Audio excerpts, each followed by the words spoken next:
Vous écoutez Fake Hair Real Me, le podcast qui vous parle d'alopécie, mais aussi et surtout des merveilleuses solutions qui sont à notre disposition pour y faire face. Le but ici ne sera pas de s'apitoyer sur nos pauvres crânes clairsemés, mais plutôt d'apprendre à vivre avec cette pathologie et peut-être même à en rire. Et si vous aimez les contenus légers et informatifs sur l'alopécie, n'hésitez pas à rejoindre la communauté Comme un diadème sur YouTube, Facebook et Instagram. Bonjour à tous et bienvenue dans ce nouvel épisode du podcast où aujourd'hui je vais vous faire un hors-série entrepreneuriat. Vous savez que j'aime bien ça, vous faire parfois un petit peu les coulisses, etc. de Comme un diadème, et cette fois je vais aborder la différence entre une vie de salariat et une vie en gros d'entrepreneur quoi. Enfin moi maintenant je suis gérante d'une SAS. Sachant que j'ai été salariée avant toute ma vie et que je découvre l'entrepreneuriat depuis 2 ans. D'ailleurs, j'ai découvert qu'on disait entrepreneuriat et pas entrepreneuriat. Et bref, j'ai trouvé qu'il pouvait être intéressant que je vous donne mon point de vue. Donc je vais pas vous donner des informations extrêmement brûlantes. Vous allez rien découvrir, je pense, dans ce podcast que vous ne saviez déjà. Mais vous aurez mon ressenti par rapport à tout ça, par rapport à Comme un diadème, par rapport à ma vie de salarié avant, ce que je préférais, ce que j'aimais moins, et comment je vis les choses actuellement en ayant complètement changé de statut en fait. Alors, quand on gère sa propre boîte, on a un gros avantage, c'est la liberté en termes d'horaire. C'est vrai que moi avant j'étais cadre dans le secteur des biotech. Et donc c'est vrai que c'était un peu l'enfer parce que si tu faisais pas 10-12 heures par jour pour te faire bien voir, bah t'étais considéré comme un glandeur. Enfin franchement, le milieu où j'étais c'était ça. Donc fallait vraiment faire des gros horaires et moi j'avais mes enfants et c'est vrai que bah du coup c'était pas toujours hyper compatible d'avoir un poste à responsabilité et en même temps de profiter de mes enfants, je sais pas, de les avoir par exemple le mercredi ou de venir les chercher à l'école. Tout ça c'était pas faisable, c'était pas gérable pour moi. S'il y avait une sortie scolaire, bah je pouvais pas y aller ou très peu. Enfin toutes ces choses-là, en fait, qui faisaient que j'avais l'impression de passer à côté de certaines choses, même si je le vivais pas si mal que ça à l'époque, puisque j'étais très épanouie dans mon poste, mais c'est vrai que, par exemple, la visite de l'école maternelle, c'était ou moi ou mon conjoint, on choisissait, mais on n'y allait pas tous les deux, enfin... En plus, j'étais dans une entreprise où j'avais vraiment pile 5 semaines de vacances, j'avais pas de RTT et tout, alors qu'on était aux 39 heures, bon c'était un système un peu complexe, mais du coup, j'avais quand même des horaires, on va dire, importants, mais j'avais jamais de RTT ou quoi, donc... Du coup, j'avais l'impression de passer à côté de plein de moments. Et c'est vrai que quand on est entrepreneur, qu'on gère sa boîte, on a quand même un truc qui est super, c'est la flexibilité sur les horaires. C'est-à-dire que moi, mes enfants, je vais les chercher à l'école tous les jours à 16h. Après, je vous avoue que j'aimerais bien les laisser au périscolaire et je commencerai à l'envisager parce que franchement, ça fait des journées trop courtes pour le coup pour travailler convenablement. Surtout que j'ai mes 2 plus petits à la maison. Mais avoir cette flexibilité de y a une réunion, il y a ci, il y a ça pour les enfants, j'y vais, j'ai pas à me prendre la tête avec un employeur. En plus, moi, je m'excusais d'exister, quoi. En gros, fallait toujours que je demande un truc à mon chef. Ma chef d'ailleurs, je me sentais mal de lui envoyer un mail, de lui demander, d'aller la voir. En fait, être toujours dans une situation de quémander pour aller demander d'aller à une réunion parents-prof ou je ne sais quoi. Enfin, j'aimais pas ça, mais bon, j'avais pas le choix, j'étais salariée, c'était comme ça. Mais c'est vrai que depuis que je gère ma société, avoir cette flexibilité de pouvoir aller aux réunions parents-élèves quand mes enfants sont malades, de pouvoir ne pas travailler et les garder, c'est vrai que ça, c'est quelque chose de très appréciable. Par contre, toute médaille a son revers, forcément. Le fait que je garde mes enfants à la maison, déjà je vous ai dit, je suis pas sûre que ce soit une très très bonne idée, mais bon, c'est quelque chose que je fais depuis 2 ans, mon fils va bientôt rentrer à l'école, mais ça fait que je fais jamais de coupure en fait, c'est-à-dire que dès qu'ils font une sieste, là par exemple, le podcast on est samedi, je l'enregistre, il est 16h39, ils sont tous en train de s'amuser dehors, en train de jouer, et moi je suis en train de faire mon podcast, mais j'aime bien parce qu'en fait j'ai très peu de moments de tranquillité, donc je fais dès que je peux, je travaille le soir, je travaille la journée, et en fait, au final, je pense que si on additionne toutes les heures où je travaille, je pense que je travaille plus qu'avant, en fait. Je pense que je travaille plus que quand j'étais en salariat, mais la différence c'est que je travaille pour moi, donc je sais pourquoi je le fais, ça me motive, c'est parce que j'en ai envie, même si comme je vous ai dit j'aimais beaucoup mon poste avant, mais voilà, c'est la contrainte en fait, c'est que on pourrait se dire super, tu vas travailler moins, tu vas te détendre, tu vas aller ici ou là, mais quand t'as ta propre entreprise, bah t'es obligé de bosser et t'es obligé de bosser beaucoup pour la développer. Tu peux pas te permettre d'en faire le moins possible, quoi.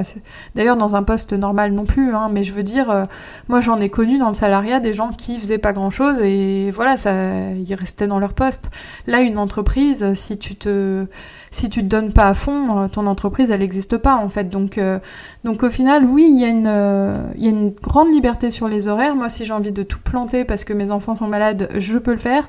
Si j'ai envie, je sais pas, un jour d'aller à la mer et de pas travailler pendant 1 ou 2 jours, je peux le faire aussi. Mais la réalité, c'est que au final, je vais surcompenser derrière.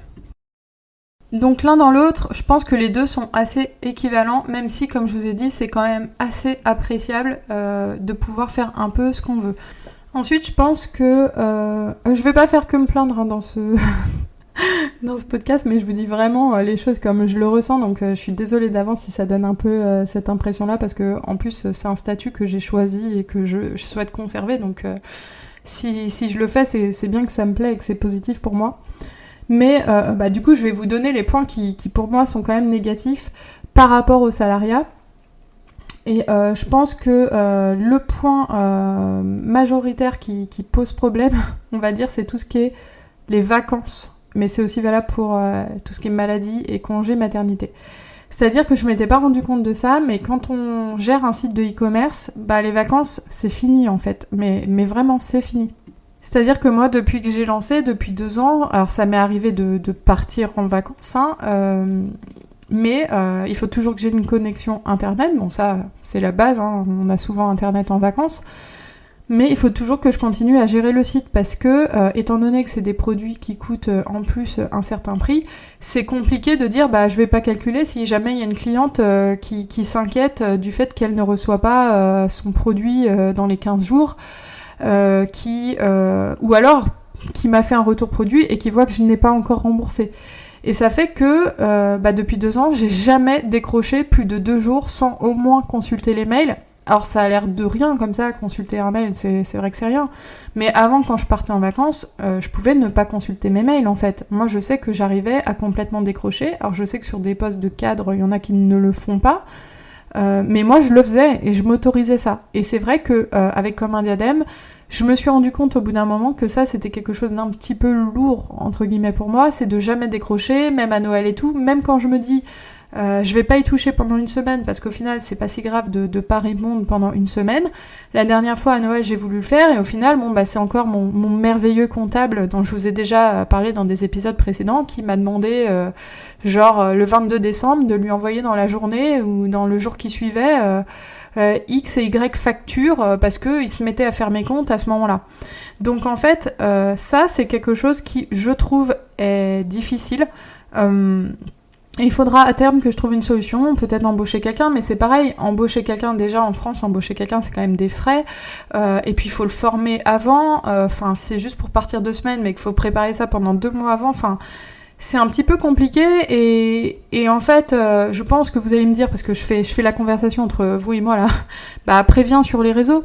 Mais en fait, oui, je préviens sur les réseaux, mais tout le monde n'est pas sur mes réseaux, tout le monde n'est pas sur Instagram, tout le monde n'est pas H24 sur les réseaux, et il y a plein de gens, quand je préviens que je suis en vacances, qui ne se rendent pas compte que je suis en vacances, et qui s'attendent à avoir des réponses, et c'est vrai que dire je consulte plus le site et je réponds plus aux mails pendant 2 semaines, sur un site de e-commerce, c'est trop compliqué.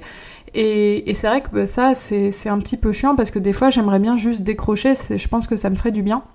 Après, j'aurais aussi la possibilité, par exemple, de fermer le site et de le mettre hors ligne, mais c'est vrai que c'est une perte de revenus assez importante. C'est comme si je disais, je pars en vacances, le site ne tourne plus, sachant qu'en plus, ça engendre, j'imagine, une perte de référencement. Donc, quand on a un site de e-commerce, c'est déconseillé de le fermer, de le mettre hors ligne. Et donc, ça, je trouve que c'est une forte contrainte. Et c'est encore plus une contrainte quand on est malade, et j'ai encore jamais une maladie longue durée ou quelque chose comme ça, mais j'ai eu une grossesse, j'ai eu un congé maternité, et pour ma dernière fille, ma 3e, j'ai pas pris de congé maternité du tout, en fait, j'ai continué à bosser tout le long, et je vais même vous dire, je répondais aux mails à l'hôpital, parce que j'étais hospitalisée quasi 7 jours, et d'ailleurs, je me souviens que y a des filles qui m'avaient fait des commandes, et je leur ai dit que j'étais hospitalisée, que je pouvais pas les traiter, Et j'ai eu une ou deux clientes qui ont insisté. Alors la plupart ont très très bien réagi, ont été très patientes et tout, et je leur en remercie. Mais je sais que j'ai eu une ou deux filles qui se sont permis de me dire tu peux pas avoir quelqu'un pour gérer tes colis. En fait, si j'ai quelqu'un, ça veut dire que j'embauche quelqu'un, et ça veut dire que ça va se répercuter sur les prix, et ça veut dire que je vais être plus cher et que je vais plus être concurrentielle et compagnie, et au final le prix pourra aussi m'être reproché en fait. Et donc moi, mon conjoint, il pouvait pas forcément gérer les colis parce que je me serais dit s'il se trompe et tout, en plus moi je les mets en forme, je fais en sorte que ce soit vraiment bien et tout, je suis pas sûre que les clientes elles auraient eu le même service si c'était lui qui avait envoyé. Déjà il y aurait une chance sur deux pour que vous receviez un blond au lieu d'un brun ou quelque chose comme ça. En fait, quand je suis revenue de l'hôpital, parce que en fait, j'étais hospitalisée en 2 temps, vu que j'avais mes enfants le week-end, ils m'ont laissé ressortir parce que j'avais un diabète gestationnel, bref, longue histoire. J'ai envoyé tous mes colis alors que j'étais à la veille d'accoucher et que c'était quand même du stress pour moi, c'était un déclenchement et tout. Et j'avais eu tellement de pression de certaines clientes qui m'imposaient que je leur envoie leurs colis ce jour-là que je l'ai fait. Et en fait, rétrospectivement, surtout qu'ensuite ça a été des retours colis, la fille qui avait vraiment insisté, au final 2 jours après elle m'a retourné le colis et je me suis dit mais pourquoi tu t'imposes ça en fait, t'es en congé mat, t'étais en train d'accoucher limite, et je vous jure, quand je vous dis que quand j'étais à l'hôpital des fois c'était oui mais moi mon colis t'as dit que tu l'envoyais en 5 jours, tu dois l'envoyer en 5 jours. Ouais mais là je suis hospitalisée en fait, et là j'ai mon bébé dans les bras donc Après, je vous dis honnêtement, là, 90% des filles ont extrêmement bien réagi, ont été très patientes et heureusement, mais c'est vrai que des fois c'est la minorité visible qui va plus poser problème. Et en fait, c'est à moi aussi d'apprendre à me mettre des limites et tout, mais c'est vrai que dès que je suis rentrée, après je m'en suis sentie capable aussi, parce que c'était mon 3e enfant, que j'étais plus habituée à gérer un enfant et tout, donc je me suis remise, dès le lundi, je suis rentrée un vendredi, dès le lundi, je refaisais les colis et tout, et surtout qu'il y en avait pas mal, parce que ça faisait une dizaine de jours que j'étais hospitalisée.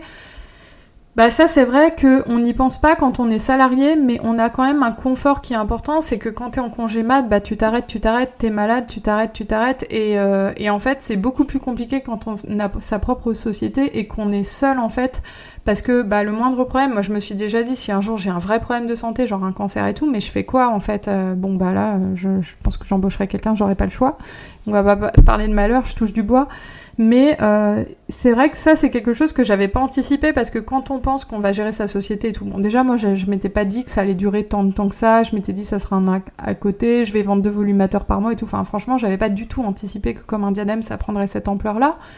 Mais c'est vrai qu'au départ, tout est beau, tout est rose, on se dit ouais génial, je peux aller à la plage quand je veux, ouais génial, je peux aller chercher mes enfants à l'école et tout, tous ces trucs positifs. Mais après, les vacances, les congés mat, t'as la grippe une semaine, là c'est un peu différent, parce que en fait il faut quand même continuer à assurer. Et je pense que ça c'est aussi lié au fait que ce soit une entreprise où je suis seule à la gérer. Mais c'est ça qui fait que c'est un petit peu compliqué à ce niveau-là. Après, y a quand même des points positifs, comme je vous ai dit, c'est vraiment équilibré tout ça. Moi, s'il y a un jour où je suis fatiguée, ou même une période où je suis fatiguée, je peux ralentir le rythme. Par exemple, quand j'étais enceinte de ma dernière fille, j'ai eu une période de grosse fatigue au début, j'ai ralenti le rythme, je me suis écoutée, j'ai un peu moins travaillé, et ça, quand on est en entreprise, c'est un petit peu compliqué de le faire quand on communique pas sur sa grossesse et tout, et même quand on communique d'ailleurs. Moi, je me souviens que dans la première entreprise où j'étais, quand j'étais enceinte, d'ailleurs, ces charmants employeurs m'ont virée en plein congé maternité ensuite, mais j'ai bossé 10 heures par jour jusqu'à 8 mois de grossesse, avec en plus 1 heure de transport le matin, 1 heure de transport le soir, et ils avaient aucune pitié. Parce qu'en plus, c'était un travail de chercheurs, et on se rend pas compte, mais chercheurs, on est beaucoup en mouvement, un peu comme dans la restauration, on fait des expérimentations, on peut des fois porter des charges et des choses comme ça. Et pour eux, que je sois enceinte ou non, c'était pas un sujet. Et d'ailleurs, je vais vous dire, pour moi non plus, j'étais quand même assez en forme, donc j'ai continué. Mais c'est vrai que si j'avais des périodes de fatigue ou envie de faire une petite sieste et tout, t'es en entreprise, tu vas pas faire une sieste parce que t'es enceinte. Alors que là, j'ai pu le faire, j'ai pu m'écouter. Des fois, je suis fatiguée, des fois, j'ai pas. Par exemple, des fois, s'il y a un jour où j'ai pas envie de travailler parce que je suis fatiguée, ou tout simplement parce que je suis saoulée, ou parce que je suis énervée, ça m'arrive. Je dis aujourd'hui, je fais rien. Alors, quand je dis aujourd'hui je fais rien, ça arrive jamais que je fasse rien non plus. Mais je vais pas me faire une journée de 8 heures si j'ai pas envie. Et voilà. Donc en fait, tout ça, c'est très équilibré. Mais en fait, il y a du positif et du négatif des deux côtés, en fait. Ensuite, je vais rester dans ce type de problématique par rapport au salariat. La différence quand on a une entreprise, c'est que on est beaucoup moins innocent sur tout ce que coûte un salarié.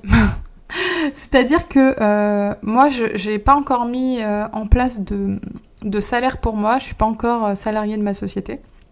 Je pourrais le faire si je voulais, mais pour diverses raisons, j'ai décidé de ne pas le faire pour le moment. J'ai envie d'investir dans Comme un Diadème, j'ai envie de développer l'entreprise et je privilégie ça à mon salaire parce que j'avais un peu d'économie de côté, etc., parce que j'ai travaillé pendant plusieurs années. Mais en fait, concrètement, là maintenant, le jour où je me mets un salaire en place, si je me mets 1005, faut me payer le double. Donc en fait, déjà, on voit le prix du salariat, on réalise beaucoup de choses. Pareil pour les mutuelles, en fait, faut tous payer. En fait, quand on est dans une entreprise, on va avoir la mutuelle, on va avoir beaucoup de choses. On en paye une partie, mais en fait, le reste, c'est pas vraiment nous qui le payons. Mais quand on est salarié de son entreprise, si on veut une protection, par exemple, moi, si je veux me garantir un chômage un jour, en tant que gérante de société, j'ai pas le droit au chômage. Donc, il faut adhérer à des organismes, et ça, on va le payer. On va payer genre, 1500 € l'année, 1009, je me suis pas trop renseignée. Pareil, si on veut une assurance, un truc maladie, mutuelle, enfin, toutes ces choses-là, c'est pareil, il faut se renseigner, il faut le choisir soi-même, il faut payer, il faut étudier les choses, les devis, tout ça. Une assurance, par exemple, moi je sais que j'avais discuté avec un organisme d'assurance. Si un jour j'ai une maladie longue durée, il y a des organismes d'assurance qui vont prendre en charge, par exemple, je sais pas, les 6 premiers mois d'inactivité, pardon. Ça, souvent, quand t'es en entreprise, c'est quand même pris en charge. Quand t'es dans une bonne entreprise, pour le salarié, il y a quand même des choses de fait.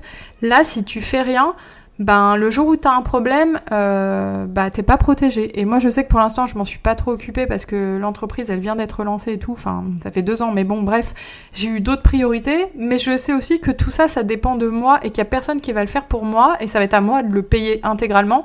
Donc ça, c'est... En fait, je pense que quand on est salarié, et je l'ai été pendant 10 ans, on se rend pas compte du confort aussi que c'est de savoir qu'il y a quand même une certaine protection en cas de problème, en cas de maladie, en cas d'accident de la vie, qu'on va pas forcément avoir en tant que gérant de société, à moins qu'on s'en charge et qu'on se renseigne et qu'on fasse les choses correctement, et surtout qu'on ait les moyens de se les payer aussi.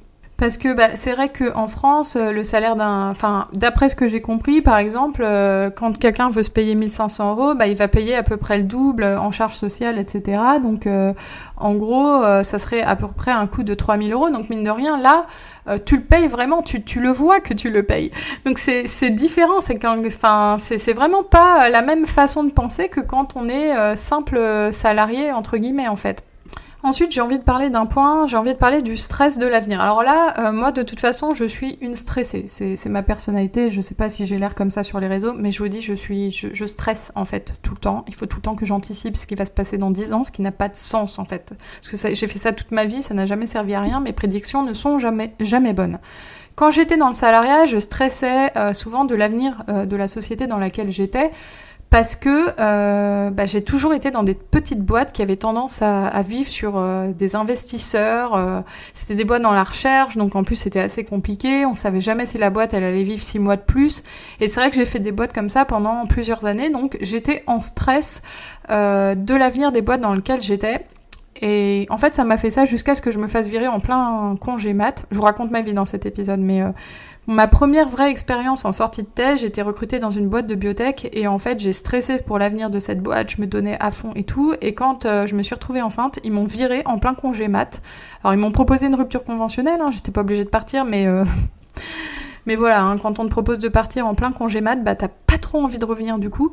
Et je me suis rendu compte que ça servait à rien comme ça de stresser pour les entreprises dans lesquelles on est, puisque de toute façon, si elles ont envie de nous virer et de nous pousser à partir en nous mettant au placard ou en nous faisant comprendre qu'on n'est pas assez bon pour eux, de toute façon, ils y arriveront.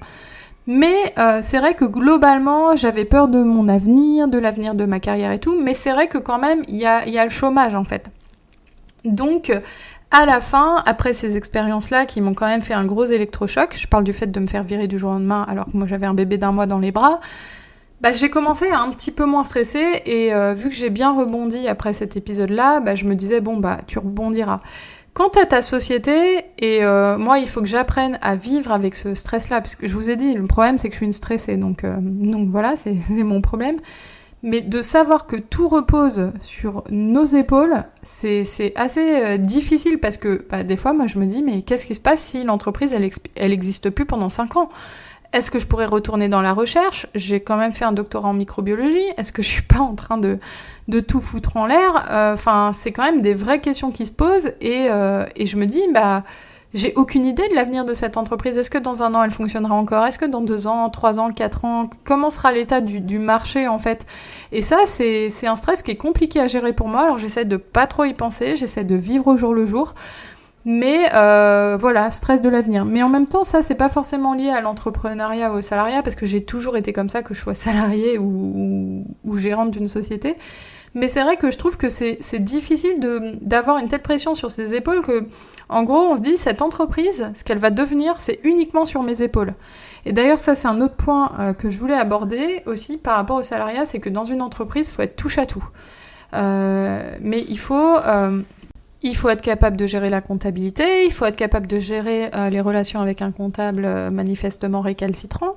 Il faut être capable de développer sa société, de la faire connaître, d'avoir une certaine approche du marketing. Il faut aussi avoir des notions de développement web. Il faut essayer de comprendre un minimum ce qui va se passer au niveau des impôts. Bon bref, il faut quand même se former dans pas mal de domaines parce que personne va pouvoir nous aider. Moi je sais que quand j'ai une galère et qu'il y a un truc que je comprends pas, je suis un peu mal parce que en fait la résolution du problème, elle est uniquement sur mes épaules et ça c'est vrai que c'est pas forcément facile à gérer alors que quand on est en entreprise, il y a un problème de comptabilité, déjà on la gère pas, c'est le comptable. Il y a un problème RH, c'est le DRH.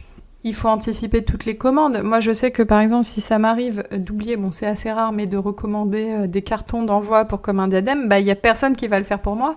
C'est vrai que quand j'étais en labo, moi, j'avais toujours tendance quand même à recommander tous les produits. Mais je sais qu'il y a des salariés qui n'avaient pas tendance à le faire, mais il y a toujours quelqu'un qui va voir qu'il manque une boîte de gants et tout, qui va en recommander. Là, moi, je sais très bien que si je le fais pas, il y a jamais personne qui va le faire pour moi, et si je me retrouve en galère de boîte, faudra que je m'en prenne qu'à moi-même. Et je sais que c'est arrivé récemment, parce qu'en plus, elles mettent 1 mois à être produites, des fois, je m'en rends compte un petit peu tard. Et du coup, il y a personne en backup, en fait, pour vérifier que toute la logistique se passe bien. Enfin, il faut être vraiment partout, sur tous les plans, en fait. Et il faut être capable de gérer avec compétence tous les plans, alors qu'en entreprise, il y a quand même un secrétariat, souvent. Il y a souvent des gens qui gèrent les RH, des gens qui gèrent la logistique. Enfin, chacun son métier, chacun son taf, en fait. Et là, c'est un petit peu différent. Il faut essayer de toucher un petit peu à tout. Et tout pan qui est délaissé on va le payer à un moment, quoi. Donc voilà, c'est ça un petit peu la différence à ce niveau-là. Maintenant, je vais finir par ce qui est super positif pour moi, sachant que la liberté sur les contraintes horaires et tout, c'était quand même aussi du positif, mais je vous ai dit, il y a quand même une contrebalance et tout avec les vacances et avec le fait qu'on travaille un peu tout le temps. Quand j'étais en entreprise, j'avais une sorte de syndrome de l'imposteur qui faisait que je me sentais jamais à la hauteur de mes postes, même quand j'étais à la hauteur, je pense. Et il m'arrivait parfois d'avoir des problèmes avec mes chefs. Je raconte ma vie, mais des fois ça se passait pas toujours super bien. Je vous ai dit, je me suis fait virer dans ma première entreprise où j'étais, mais même la dernière, j'avais parfois des rapports un peu conflictuels avec ma chef parce qu'on n'avait pas toujours la même façon de voir les choses. Moi, je m'estime être hyper conciliante, mais c'est vrai que nos deux personnalités, c'était parfois un peu compliqué. Et je passais mon temps à me dire et à me dévaloriser, à me dire que peut-être que j'étais pas à la hauteur. Dès qu'on remettait en question mes compétences, puisque ma chef n'hésitait pas à le faire à la moindre dispute, moi je finissais, j'étais très très mal parce que justement j'étais très impliquée dans mon travail, donc c'était très très douloureux pour moi. La moindre remise en question, c'était compliqué, donc je me mettais énormément de pression. Tout ça pour quel résultat ? Pour pas qu'il y ait toujours une grande gratitude, en fait. Au contraire, je trouvais que mes efforts n'étaient pas appréciés à leur juste valeur, alors que je m'impliquais énormément.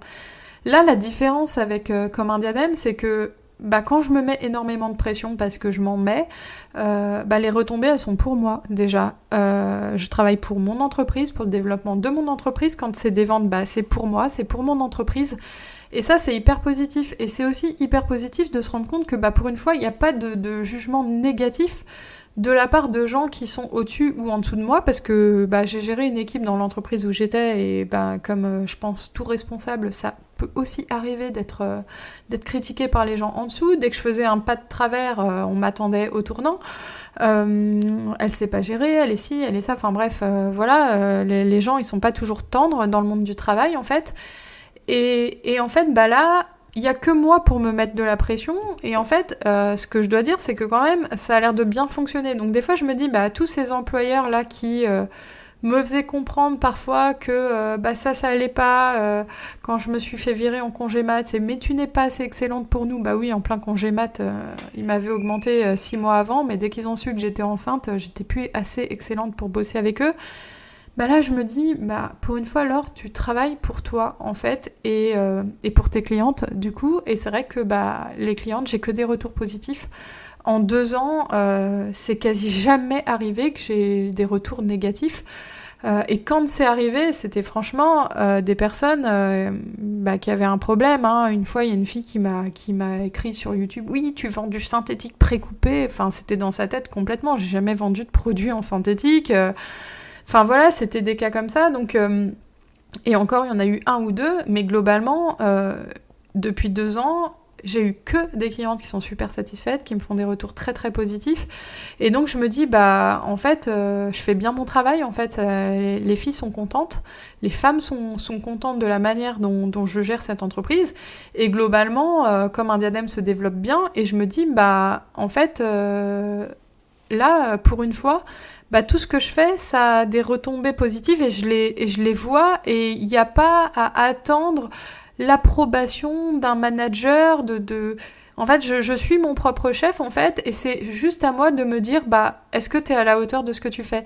Et ça m'arrive, moi, de me dire, là, alors, t'en fais pas assez, t'es pas assez présente sur les réseaux, ou tu devrais t'investir plus, mais t'as tes enfants et tout, mais en fait, la différence, c'est que les choses, je les fais. Quand je le fais pas, je sais pourquoi je les fais pas. Comme je vous ai dit, ça m'arrive de me dire, là, tu pourrais faire mieux, ou t'es pas assez perfectionniste sur ci ou ça. Mais si vraiment je suis pas satisfaite de mon travail, je vais remettre des choses en place. Et c'est aussi ce que je faisais avant, dans mon travail de salarié. Mais la différence, c'est que l'évaluation, après, elle venait de quelqu'un d'extérieur qui avait pas toujours un jugement super objectif, selon moi. Et qui faisait que y avait aussi des relations interpersonnelles, en fait, qui entraient en jeu dans ce type de jugement. Et désolée, là, j'arrive plus à m'exprimer, je me rends compte. Mais bref, pour faire clair, quand t'as une chef avec qui, de base, parce que moi, ma chef, je l'ai remplacée pendant 10 mois. J'espère qu'elle écoutera pas le podcast, mais bon, je pense pas. Mais bon, de toute façon, peut-être ça lui permettrait, à elle aussi, comme à mon comptable, de se remettre un peu en question. Mais quand t'as un responsable que t'as remplacé pendant 10 mois, qui revient, qui fait que les relations, elles sont un peu compliquées et tout, et qu'il y a une entente qui est un peu difficile, en fait, quand il y a un jugement sur le travail, il est plus forcément toujours très objectif, en fait. Et là, mon entreprise, je la développe et ça se passe bien, et je me dis, t'as quand même réussi à faire ça, en fait, à monter une entreprise de A à Z qui se développe chaque jour un peu plus, et c'est quand même quelque chose de très positif, et tu peux te taper la tête et te dire bravo. Je rigole. Je m'auto-congratule, mais c'est vrai que des fois, je me dis, alors... pour une fois, tu bosses pour toi, mais en fait, je me dis, est-ce que t'es contente de ce que tu fais pour toi, là, de ta manière de travailler ? Et globalement, oui, je suis contente, je suis satisfaite. Alors, je dis pas qu'il n'y a pas des points à améliorer, mais je me dis, ton entreprise, elle tourne, en fait, donc voilà. Donc je trouve que quand même en termes de pression, c'est nettement moins important que ce que j'avais quand j'étais en entreprise, et c'est d'ailleurs ça qui fait que j'ai envie de continuer avec Comme un diadème aussi longtemps que possible, c'est que j'ai moins de pression qu'avant. Après, je me mets de la pression à moi pour être productive, pour faire connaître ma marque, parce que justement, cette peur de l'avenir, qu'est-ce qu'elle va devenir l'entreprise et tout, voilà, il faut travailler, il faut bosser, il faut être impliqué, il faut être nickel auprès de ses clientes, il faut qu'elles soient toujours satisfaites, il faut que je sois irréprochable avec elles, donc ça, je me mets la barre très très haute pour que les clientes de Comme un Diadème soient satisfaites, pour qu'elles soient satisfaites du contenu que je propose, des choses que je propose avec Comme un Diadème. Mais c'est une grosse pression ça, mais je le fais pour moi en fait, et j'ai personne après qui va me dire oui machin qui n'est pas bien ou ça qui n'est pas bien. Et à la rigueur, s'il y a une cliente un jour qui est pas satisfaite, et ça peut arriver, je vais être à l'écoute, mais c'est différent en fait, enfin je sais pas comment dire, c'est... Déjà si une cliente elle est pas satisfaite d'un produit, déjà elle peut le renvoyer, donc il y a pas de... Il n'y a pas d'enjeu, en fait. Si ça va pas, elle renvoie. Et puis, si c'est quelques mois plus tard qu'il y a un problème, on discute, en fait. Et justement, tout l'enjeu va être de bien se comporter avec la personne. Mais en gros, tant que je suis correcte, et c'est même au-delà de correcte, mais tant que j'ai un bon rapport avec les clientes et que je m'investis dans mon entreprise, tout le monde est content, en fait. Alors que quand j'étais en entreprise, les desiderata d'un tel et d'un tel, c'était beaucoup plus compliqué, en fait. Donc je trouve que sur ce point-là, j'y ai gagné, et surtout, je vous ai dit, moi j'aimais beaucoup ce que je faisais, c'était un travail qui m'intéressait, que j'aimais beaucoup, mais là, c'est plus que ça m'intéresse en fait, c'est que ça me passionne, et en fait, je me rends compte que ça développe chez moi des choses que je faisais pas dans mon travail avant, c'est-à-dire beaucoup de contact avec les gens, même si c'est à distance, mais au final, il y a quand même beaucoup de contact avec les gens. Il y a une notion d'aide, d'accompagnement. En fait, j'ai l'impression que mes qualités... elles sont utilisées en fait, mes qualités de communication, d'aide un petit peu, pas psychologique, mais vous voyez là ce que je fais aujourd'hui, enfin pas aujourd'hui, mais ce que je fais dans le podcast et tout, quand je parle d'aspects plus psychologiques liés à l'acceptation de soi et tout, clairement quand j'étais chercheur en microbiologie, ça servait pas trop, hein. Donc j'ai l'impression qu'il y a toute une partie de qui je suis qui est plus valorisée dans mon entreprise en fait, et surtout le côté un peu touche à tout où on va faire du marketing, on va faire de la présence sur les réseaux, on va faire du développement, on va essayer de faire connaître la marque, etc. Tout ça c'est hyper varié, et ça fait que c'est hyper intéressant et passionnant de développer une entreprise en fait. C'est pas juste faire des cartons et montrer des cheveux en story, parce que sinon honnêtement je pense que je m'en serais déjà lâché, lapsus, je m'en serais déjà lassée, j'aurais déjà lâché ça s'il s'agissait juste de montrer des cheveux en story, mais c'est au-delà de ça, c'est aider des clientes à se sentir mieux, à avancer avec leurs problèmes, c'est aussi développer une entreprise, faire en sorte, c'est comme, moi je sais que quand j'étais jeune, que j'avais 12-13 ans, j'adorais les jeux de gestion, genre les jeux où il fallait gérer un restaurant, vous savez les jeux sur ordinateur comme ça, Zoo Tycoon, les jeux où tu gères un zoo et tout, moi les trucs comme ça, j'adorais. Et en fait, il y a un côté un peu comme ça quand on gère une société qui est hyper intéressant, parce que c'est de la gestion, et je trouve que c'est hyper intéressant de réfléchir à comment on développe une entreprise, où est-ce qu'on investit, où est-ce qu'on n'investit pas, comment on oriente la marque, toutes ces choses-là, je trouve que c'est passionnant. Et c'est ça qui fait la différence pour moi entre ce que je faisais avant et ce que je fais aujourd'hui. C'est que avant, ce que je faisais, ça me plaisait et j'aimais ça, puisque j'ai toujours aimé la science et j'ai toujours aimé la recherche et tout, et c'était très valorisant. Mais ce que je fais aujourd'hui, ça me passionne en fait, et elle est là la différence. Et du coup, vu que ça me passionne, je suis prête à m'y investir pendant les vacances, je me suis prête à m'y investir soirée, week-end, et en fait, je le fais avec plaisir, c'est ça le pire, et c'est pour ça que j'ai tendance à le faire un peu trop d'ailleurs. C'est que c'est toujours un plaisir pour moi, et là je vous dis, on est samedi, il est 17h maintenant, et je suis pas en train de m'amuser dehors avec mes enfants, mais parce que ça me fait plaisir de faire ce podcast et de publier ces choses-là. Si ça me faisait pas plaisir, je le ferais pas en fait, et je retournerais dans le salariat où j'avais une situation très très confortable et tout se passait très très bien pour moi, mis à part des fois avec mes managers, mais bon, ça c'est la vie, on peut pas avoir que du positif partout. Bon voilà, j'espère que cet épisode vous a plu. Si c'est le cas, n'hésitez pas à le noter positivement sur les plateformes d'écoute, à me faire un petit commentaire, ça fait toujours plaisir, et à me faire un retour sur les réseaux sociaux. Je sais que vous êtes nombreuses à écouter le podcast. Petite mention à Camille, à Amina aussi qui vient souvent m'en parler, et à cette jeune femme qui m'a parlé l'autre jour de son comptable en privé. Je pense qu'elle écoutera peut-être cet épisode, et je la remercie pour son retour. C'était un plaisir d'échanger avec elle, et c'est toujours un plaisir pour moi de voir que vous écoutez, que ce que je raconte ça vous intéresse. Et je vous dis à bientôt pour un prochain épisode, certainement sur l'alopécie et les volumateurs capillaires.